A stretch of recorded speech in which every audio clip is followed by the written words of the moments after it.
இன்றைக்கி லைஃப் அப்படியே டே 8ல் என்ன தான் சூரியன் வந்து சூப்பராக உதிச்சாலும் என்னோடய லைஃப் வந்து பார்த்திங்கன்னா இருளில் தான் இருக்குது. ரொம்ப கஷ்டமாக தான் இருக்குது. மெமரிஸும் வந்து பார்த்திங்கன்னா என்னால் மறக்க முடியாமல் ஓவர் கம் பண்ணி வர தான் ட்ரை பண்ணுறேன். அண்ட் ஓவர் கம் பண்ணி வருவேன்னு நம்புகிறேன். கொஞ்சம் இயர்ஸ் ஆகும் அதுக்கு.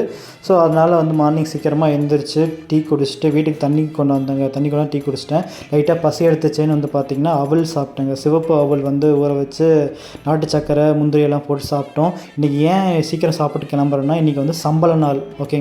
அதனால் நான் இன்றைக்கி எவ்வளோ சம்பளம் வாங்குறேன்னு ஈவினிங் வீடியோவில் சொல்ல, நாளைக்கு சண்டே வீடியோ மேக் பண்ணி சொல்கிறேன். ஆனால் வழக்கம் போல் பக்கத்து வீட்டு நாய்க்குட்டிக்கு பிஸ்கெட் போட்டு போயாச்சு. இன்றைக்கி வழக்கம் போல் தாங்க கட்டு ஓட்டுற வேலை தான். அண்ட் வந்து பார்த்திங்கன்னா இன்றைக்கி 150 ரூபா சம்பாரிச்சிட்டு எங்கள் பெரியம்மா வீடு பக்கத்தில் தான் இருக்குது. அங்கே போய் கொஞ்சம் டைம் ஸ்பெண்ட் பண்ணேன். காற்று அது சூப்பராக இருந்துச்சு கிளைமேட்டு. அண்ட் வழக்கம் போல் டிவிகே தலைவர் விஜய் அவர்கள் வந்ததுனால நாமக்கல் வந்திருக்காரு. அதையும் பார்த்துக்கிட்டு எங்கள் வீட்டில் ஃபுல்லாக அந்த திகன்னால் வந்து பார்த்திங்கன்னா பொம்மை டிவி மட்டும்தான் ஓடுது. எங்களுக்கு வேறு வழி இல்லைன்னா அதே பார்த்துட்டு இன்றைக்கி நாளை ஓட்டியாச்சுங்க.